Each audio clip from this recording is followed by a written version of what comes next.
రక్షకుడైన యేసుక్రీస్తు నామమున చేరువచ్చిన మీ అందరికీ నా హృదయపూర్వక వందనాలు. ఈ కూడికి జరగడానికి కారణం మీకు తెలుసు కాబట్టి దాని గురించి పదే పదే చెప్పవసరం లేదు. వాక్యాన్ని మనం చూద్దాం. మత్తయి సువార్త 7వ అధ్యాయము పేజీ నెంబర్ చెప్పనా? క్రొత్త నిబంధన నుంచి 8వ పేజీ. క్రొత్త నిబంధన నుంచి 8వ పేజీ, పేజీ నెంబర్ 8.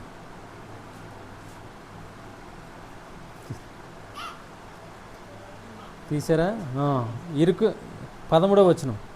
ఇరుకు ద్వారమున ప్రవేశించుడి, నా వెడల్పును ఆ దారి, దాని ద్వారా ప్రవేశించువారు అనేకులు. జీవమునకు పోవు ద్వారము ఇరుకును ఆ దారి సంకుచితమై ఉన్నది, దాన్ని కనుగొన్నవారు కొందరే. మంచిది.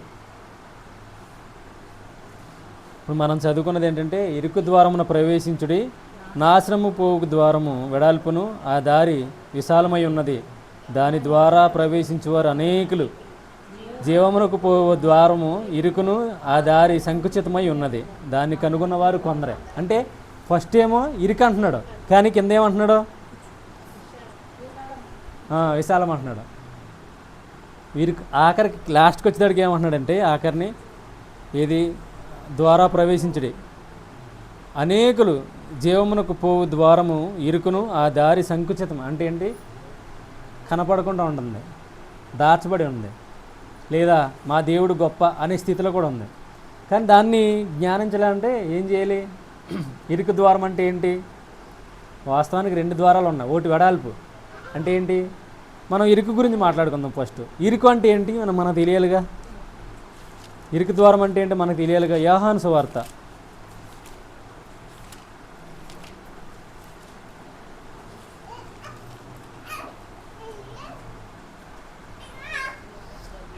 5వ నెంబర్ చెప్పనా?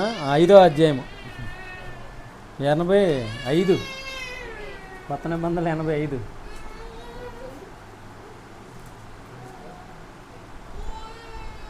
క్రొత్త నిబంధన చూపించమ్మా, అటు కాదు, 85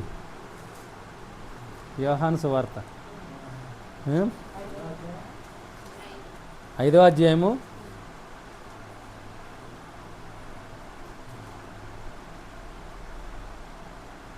37వ వచనం.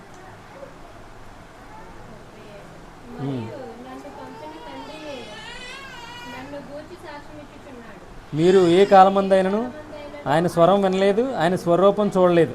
అయితే చాలు. ఏం చెప్తున్నాడు ఇక్కడ యేసు ప్రభు వారు? నన్ను పంపిన తండ్రే నన్ను గూర్చి సాక్ష్యం ఇస్తున్నాడు. ఎందుకు? మీరు ఏ కాలమందైనను ఏం చూడలేదంట? ఆయన స్వరం వినలేదు, సరికదా, స్వరూపం కూడా చూడలేదు. ఇప్పుడు ఇదేంటి? ఈయన ఒక స్థితిని తీసుకొస్తున్నాడు. కాబట్టి ఎవరిని వెంబడించాలంట? తర్వాత 37 తర్వాత 38.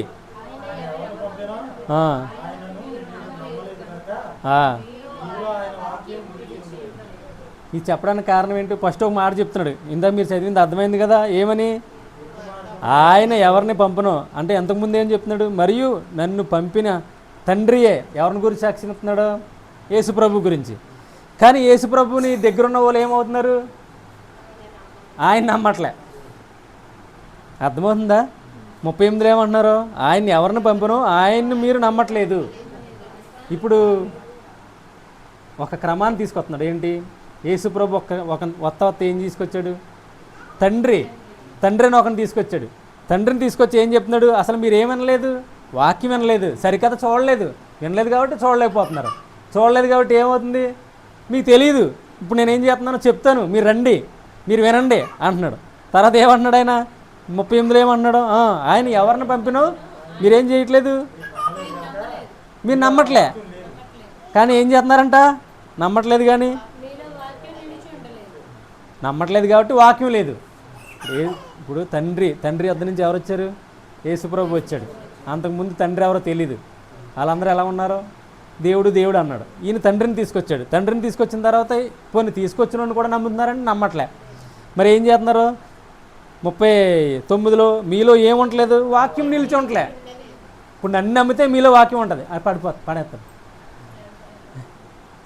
అయితే ఏమన్నాడు, మళ్ళీ ఏమన్నారు కింద, ఆ, తలంచుచు వాటిని పరిశోధిస్తున్నారు. మరి ఎంత ఇప్పుడు యేసుప్రభు వద్దు కానీ పరిశోధ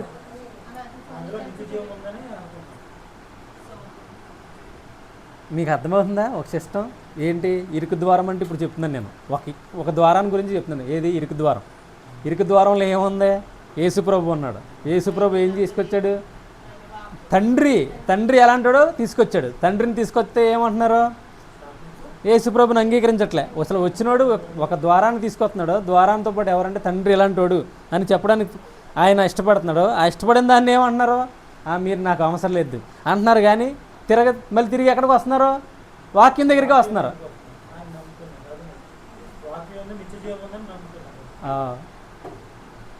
ఆడ అసలు ఊరుకుంటలే మనోడు, లాగేస్తున్నాడు.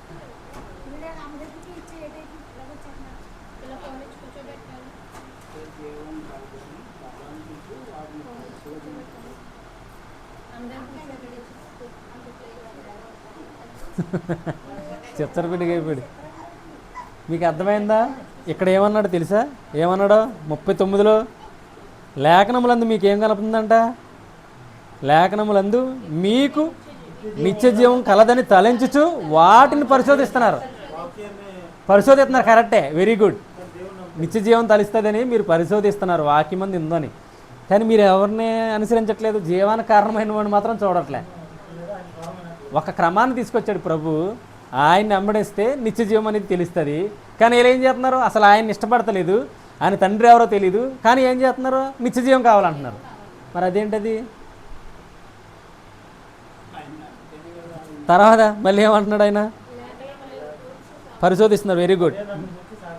అవే ఇప్పుడు వీళ్ళు ఏదైతే తిరస్కరిస్తున్నారో, కానీ వాక్యం దగ్గరికి వస్తున్నారు. కానీ ప్రభు వద్దు. మీరు ఏదైతే తిరస్కరిస్తున్నారో అవి ఏమంటున్నారు? తిరస్కరిస్తున్నారు. బరే, మంచిదే, నన్ను తిరస్కరిస్తున్నారు. కానీ ఎక్కడికి వెళ్తున్నారు? లేఖనాల్లోకి వెళ్తున్నారు. అప్పుడు ఏమంటున్నాడు ఆయన? అవే నన్ను గూర్చి సాక్ష్యం ఇచ్చుచున్నవి. అయితే మీరు కదా అంటే ఇప్పుడు ఏంటి?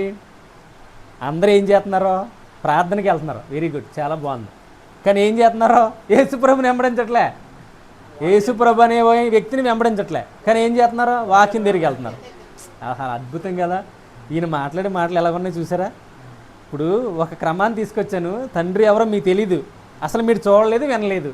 కానీ నేనున్నాను, నేను తండ్రి ఎవరో నాకు తెలుసు, నేను చూశాను, విన్నాను అని వచ్చి చెప్తున్నాడు. చెప్తుంటే ఏమంటున్నారు? వింటున్నారా? అదేంటలేదు. కానీ ఏమంటున్నారు? వాక్యం దగ్గరికి మాత్రం వెళ్తున్నారు. లేఖనాల్లో నిత్య జీవం ఉందని పరిశీలిస్తున్నారు. కానీ నిత్య జీవం ఎవరి దగ్గర ఉందో మాత్రం ఆయన దగ్గరికి రావట్లే అని చెప్పి మళ్ళీ ఏమంటున్నాడు ఆయన? నన్ను గూర్చి ఒకవేళ మీరు సరే ఇది చదువుతున్నారు కదా, ఇవే నన్ను గురించి సాక్ష్యం ఇస్తున్నాయి అని చెప్పి అప్పుడు ఏమంటున్నాడు? మీరు ఎక్కడికి రారో? నా యొద్దకు రారో. ఇప్పుడు మరి ఇదేంటండి? వాక్యం చదివిన వాళ్ళందరూ యేసుప్రభు దగ్గరికి వెళ్ళిపోతున్నారంటే వెళ్తున్నట్ట, యేసుప్రభుని వెంబడిస్తున్నారంటే వెంబడిస్తున్నట్లా. మరి ఈయనేంటి అలా అంటున్నాడు? మరి యేసుప్రభుని వెంబడిస్తున్నారంటే ఎలా ఉండాలా? సరే, ఈయన నా యొద్దకు రారో అని క్లియర్గా చెప్తున్నాడు. కాబట్టి ఏమంటున్నాడు అందులో? కాబట్టి ఇప్పుడు ఎవరో మనుషుల వల్ల ఎవరు మహిమ పొందుతున్నారు? మనుషుల వల్ల ఎవరో? సేవకులు. కాబట్టి యేసుప్రభుకి లేదు అంటే వాళ్ళని వెంబడిస్తున్నారు, ప్రభుని వెంబడించట్లేదుగా.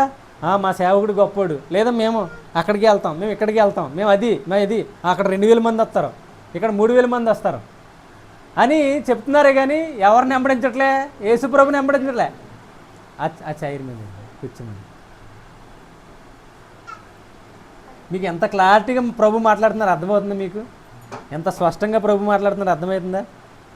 ఈ లేఖనాలు పరిశోధిస్తే నిజంగా ప్రభు మాట్లాడిన మాటలు మనం వింటూ ఉంటే ఎంత అద్భుతంగా ఉంటాయో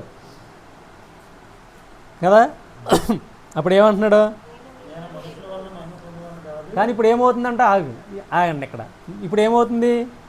మనుషుల వల్ల ఎవరికి మహిమ పొందాలా? దేవుడికి మహిమపరచబడాలి. ఆయన ఎవరికైనా ఇస్తాడా? ఇవ్వడు కదా. ఎస్ఏ గ్రంథం 48వ అధ్యాయం అనుకుంటా.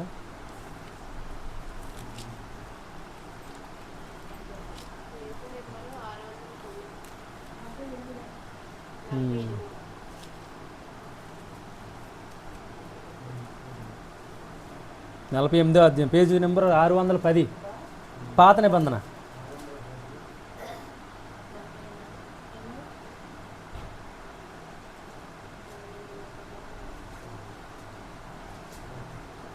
తీసారా? 48:11 వచనం చదవండి. నా నిమిత్తము నా నిమిత్తం అంటే ఏంటి? ఎవరి నిమిత్తం? దేవుని నిమిత్తమే. ఇప్పుడు ఏంటి? గొప్పలు అయిపోతున్నారు కదా, నా దగ్గరికి రండి అంటే ఏంటది మరి? ఇప్పుడు ఈయనేమంటున్నాడు? నా నిమిత్తమే అని ఎంత స్పష్టంగా మాట్లాడుతున్నాడు. తర్వాత ఏమంటున్నాడు? అపవిత్రపరచన ఎలా?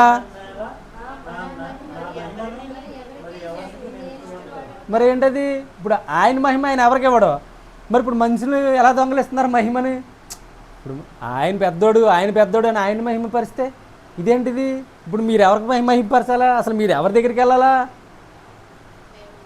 దేవుణ్ణి మహిమపరచాలా? దేవుని దగ్గరికి వెళ్ళాలా? కానీ ఇప్పుడు ఏమంటున్నారు?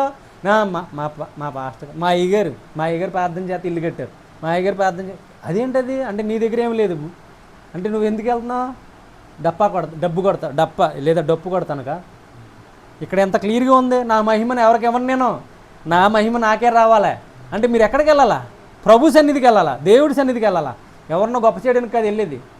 మరి దొంగలు ఇస్తున్నారంటే అది.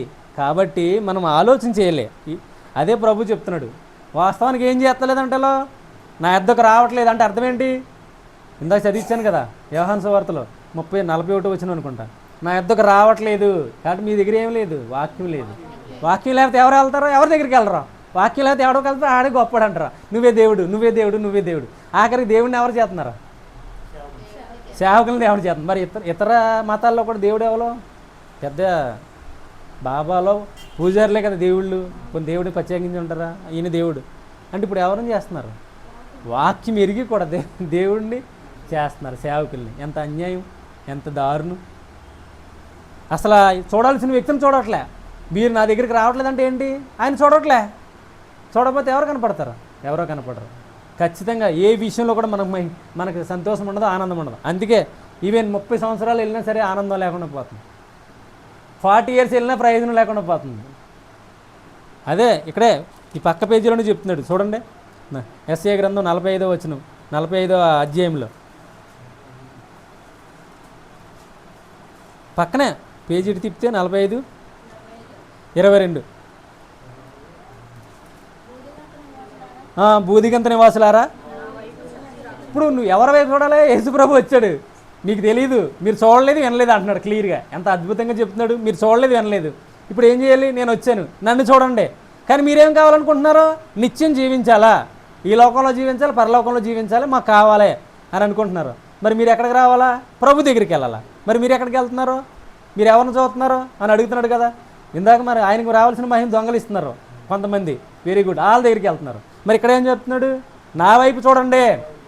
చూస్తే ఏముంది మీకు? లేదు. నా వైపు చూస్తే ఏమని చెప్తున్నారు? బూదిగంత నివాసులారా, నా వైపు చూసి రక్షణ పొందండి. మరి అది కదా. మరి మనం ఏమంటున్నాం? నెక్స్ట్ వీరికి అదేంటి? నెక్స్ట్ తరం అది, అంటే నెక్స్ట్ స్టేజ్లో ఏంటది? విశాలత. మేము చూడం, యేసుప్రభు మాకు వద్దు, కానీ మేము ఎక్కడికి వెళ్తాం? వాక్యమే చదువుతాం, కానీ ఏమొద్దు, నిత్యజీవం వద్దు. ఎంత అన్యాయం అండి. ప్రభు దగ్గరికి రావట్లేదు కానీ వాక్యం చదువుతామంటున్నారు, కానీ జీవం మాత్రం వద్దు. కాబట్టి చూస్తే ఏముందంట? చూస్తే రక్షణ ఉంది కదా. తర్వాత 42 యెషయా గ్రంథం 42వ అధ్యాయము.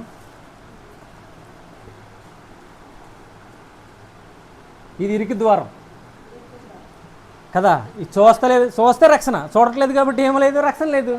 కాబట్టి 42:23 కదా. ఇప్పుడు చూస్తే ఏం చేస్తాడు? చెవిస్తాడు. చూసాడు అనుకో వింటాడు. నువ్వేం చేసావు చూశానంటే నాకేమవుద్ది? అప్పుడు వినిపించే చెవి వస్తుంది. అంటే ఏమవుద్ది కదా. యెహోవాకు విరోధంగా మనము పాపము చేసితిమి, వారు ఆయన మార్గంలో నడవలేకపోయారు. అంతే కదా.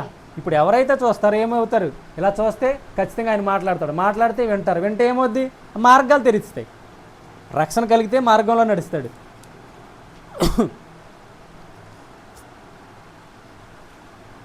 మళ్ళీ 41లోకి వస్తే 41:4 చూస్తే ఆయన ఏమంటున్నాడు? నేనే మొదటి వాడిని కడపటి వాడిని అంటున్నాడు. 41:4 ఈ పేజీలో ఉంది.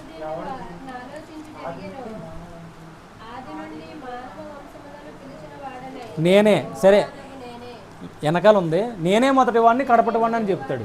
కాబట్టి ఇది ఏంటిది ఈ వాక్యం? మీరేం చేయాలి? ఆయన దగ్గరికి వస్తే ఆయన ఏం మాట్లాడతాడో మనం వినాలా. ఆయన నాతో ఏం మాట్లాడతాడు అని సిద్ధపడాలి. నేను ఆయన చూడాలా. ఎవరిని చూడాలా? సేవకులను కాదు చూసేది, లేకపోతే గొప్ప వ్యక్తులు కాదు చూసేది, ప్రభువుని చూడాలి. అందుకే అంటున్నాడు ప్రభు, యేసు ప్రభు వారు. మళ్ళీ యోహాను సువార్తకు వస్తే క్లియర్గా చూపించానా? ఒకటి తర్వాత ఒకటి ఏమైంది? చూస్తే ఖచ్చితంగా, చెవిస్తే హృదయంలో విన్నాం కాబట్టి అవునా ప్రభా, వాస్తవానికి నువ్వు గొప్ప వ్యక్తి, నేను కాదు అనే ఆలోచన మనకు వస్తుంది. నేను పాపిని కాబట్టి ఆయన ఒప్పుకుంటాం. అప్పుడు ఏమైద్ది?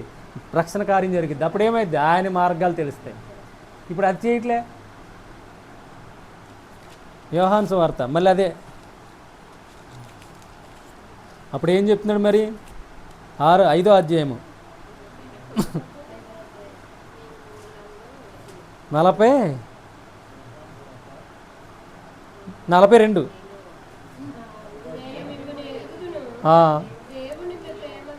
చూసారు ఎంత స్పష్టంగా చెప్తున్నాడు?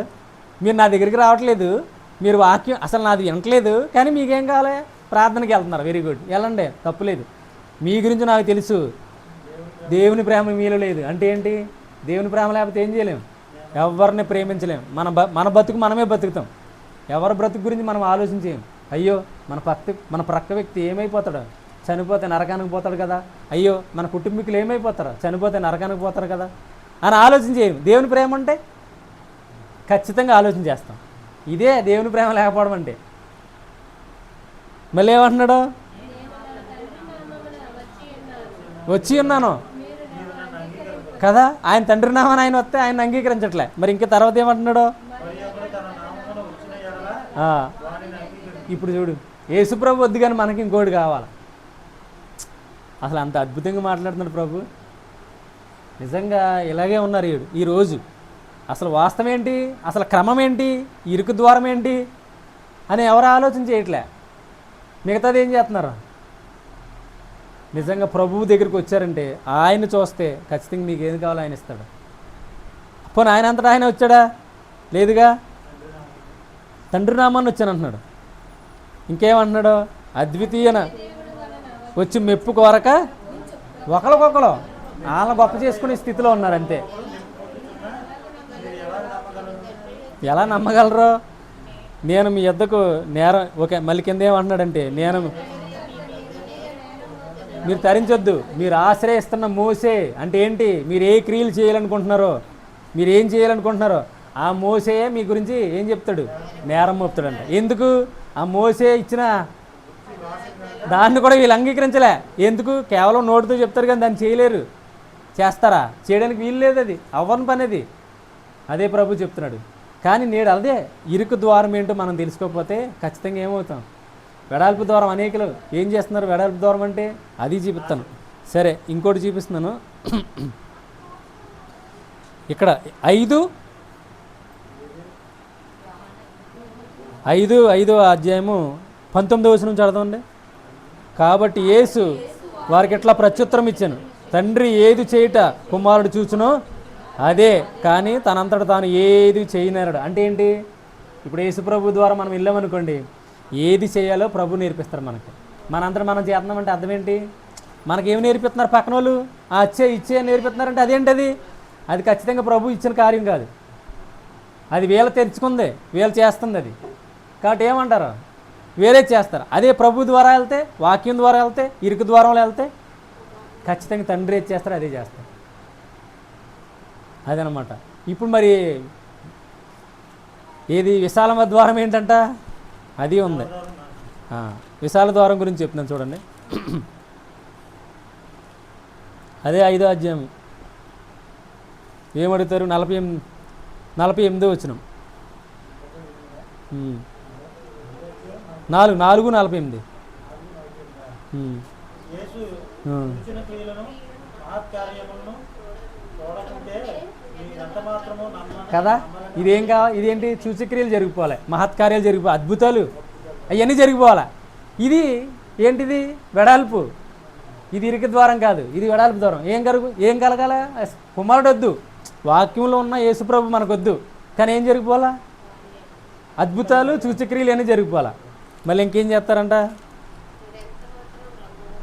అది కాదు, ఇంకోటి 6వ అధ్యాయము యోహాను సువార్త 6:26. యేసు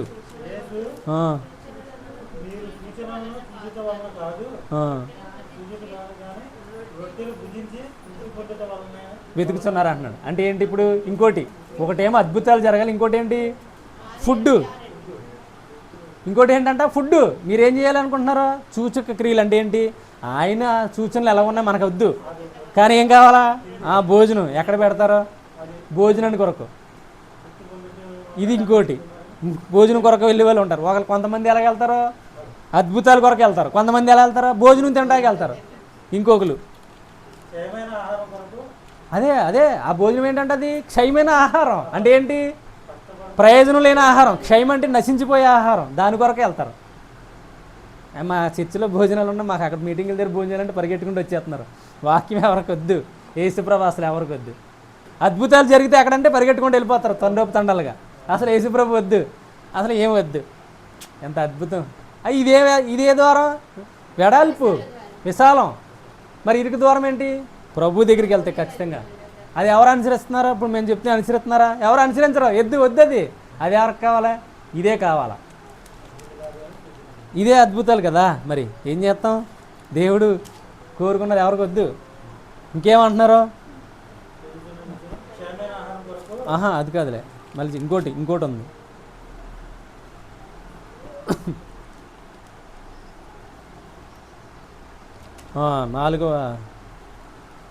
5వ అధ్యాయము యోహాను సువార్త 5వ అధ్యాయము 18వ వచనం. చాలు. ఇప్పుడు ఇంకేం కావాలా? ఆచారం, దినాచారాలు కావాలి. ఆచారాలు కూడా కావాలా. ఆచారం లేకపోతే ఎలాగా? అయ్యో మా దగ్గర ఇది ఆచార క్రమం, మేము నెలలో ఒకసారి చేస్తాం. ఇవన్నీ ఆచారాలు అన్నమాట. క్రమమైన పద్ధతి వాళ్ళు పెట్టుకున్నారు. అది మళ్ళీ ఏమంటున్నారు? అది కాదు, ఇంకోటి అది అయిపోయింది. ఆచారాలు కూడా ఉన్నాయి కదా. మళ్ళీ 6:28 వచనం.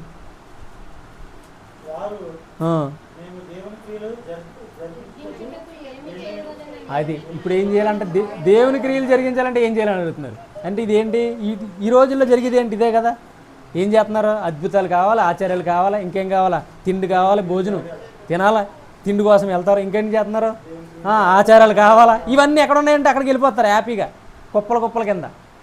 అక్కడ మా సంఘంలో 5,000 మంది ఉన్నాం తెలుసా, 2,000 మంది ఉన్నాం తెలుసా మేము అని అంటారు. వాళ్ళ దగ్గర ఏముంటుంది? వాక్యం అనేది ఏముండదు. అసలు రక్షింపబడ్డారు అనేది కూడా లేదు. ఎందుకు? తండ్రి ప్రేమ వాళ్ళ దగ్గర లేదు. తండ్రి ఎవరో తెలియదు. యేసుప్రభు వచ్చిన క్రమాన్ని ఇలా అనుసరించట్లే. వాళ్ళకి ఆచారాలు కావాలా. మళ్ళీ ఏమంటున్నారా? మేము ఏ క్రియ చేయాలంటున్నారు ఆఖరికి. కాబట్టి తర్వాత ప్రభు ఏమంటున్నాడు ఇప్పుడు కింద? అంతే, నమ్మడమే క్రియ, దేవుని క్రియ అంటే. మరి ఇదేంటి అంటే నమ్మితే అయిపోతుందా? నమ్మితే జరిగిపోద్ది అంటే మరి జరుగుతుంది. మరి నేనేం చెప్పను, ప్రభు చెప్తున్నాడు. అది నేను చెప్పేది కాదు కదా. నమ్మితే దేవుని క్రియ. ఇంత స్పష్టంగా వాక్యములు ఉంటే, ఇంత అద్భుతంగా వాక్యములు ఉంటాయి, మరి ఏంటి మాట్లాడేది? మీరు ఇచ్చేయండి ఏంటి ఈ శ్రమ? ఎందుకు ఈ బాధ? శ్రమ పెట్టే వాళ్ళు మాత్రం ఆనందంగా వెళ్తున్నారు. వాక్యం చెప్పి మీరేం చేయవసరం ఇద్దరా, ప్రభువుని అడగండి, ప్రభు వైపు చూడండి, వినండి, నేర్చుకోండి, అనుసరించండి అంటే మాత్రం అది వద్దు అంటున్నారు. అనుసరించాల్సిన వద్దు, మాకేం కావాలి? అద్భుతాలు జరగాలి. వెరీ గుడ్, జరుగుతాయి లేవా? చూడండి, ఇదే 4వ అధ్యాయము యోహాను సువార్త.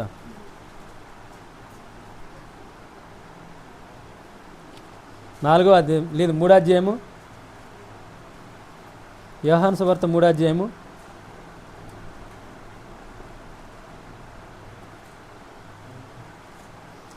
35వ వచనం. ఉమ్. తండ్రి కుమారుని ప్రేమించుచున్నాడు కనుక ఆ. ఆయన చేతికి సమస్తం అప్పగించి మరి ఇంకేముంది సమస్తం అంటే ఏంటి అర్థం? సమస్తం అప్పగించాడంటే అర్థం ఏంటి? ఇంకా అన్నీ. మరి అందులో అద్భుతాలు లేవంటారా? ఒక విషయం చెప్పండి నాకు, అద్భుతాలు లేవా, సూచక్రియలు లేవా, ఆరోగ్యం లేదా, ఐశ్వర్యం లేదా, ఇంకేం లేదని ఆ కుమారుడికి అన్నీ అప్పచెప్తే మరి కుమారుడు మనకొద్దు, యేసుప్రభు మనకొద్దు, కానీ ఏం కావాలా? నిత్యజీవం కావాలా, అద్భుతాలు కావాలా, ఆచార్యాలు కావాలా, తిండి కావాలా, ఏం కావాలి? విశ్రాంతి, ఆచారం కావాలా, దేవుని క్రియలు మేము చేసేయాలి. ఇదేంటిది? ఇది ఎక్కడ అన్యాయం? ఇది అసలు ఇది ఎక్కడన్నా ఉందా సిస్టం? ఎంత స్పష్టంగా వాక్యంలో ఉంది. కొన్ని వాక్యంలో అది కాకుండా నేను కథలు చెప్తున్నానా, ఎంత అద్భుతంగా ఉంది లేఖనాల్లో ఏం రాయబడి ఉన్నాయి, అవి మనకొద్దు. అందుకే అంటున్నాడు ప్రభు, మీరు మా దగ్గరికి రానల్లరో, మీ గురించి నాకు తెలుసు, మీ దగ్గర ఏం లేదు, వాక్యం లేదు, కానీ ఏంటి మీరు వాక్యం ఉన్నట్టు యాక్ట్ చేస్తారు, మీరు అన్నీ చేతనమన్నట్టు బిల్డప్ ఇస్తారు, కానీ ఏం లేదు బుష్. మీరేం చేస్తారు? పొగుడుతారు అక్కడికి వెళ్ళి. మీరేంటి మహిమ ఎవరికి ఇస్తారు? ఆయన పెద్దోరు, ఆయన పెద్దోళ్ళు, వీళ్ళ పెద్దోళ్ళు, వాళ్ళ అలది వీళ్ళ ఇది ఆయనకి ఇస్తారు. వాక్యంకి ఎవరెవరో యేసు ప్రభుకి రావాల్సిన మహిమను దొంగలిస్తుంటే వాళ్ళకి ఇస్తారు అట్టుకెళ్ళి. ఎంత అన్యాయం!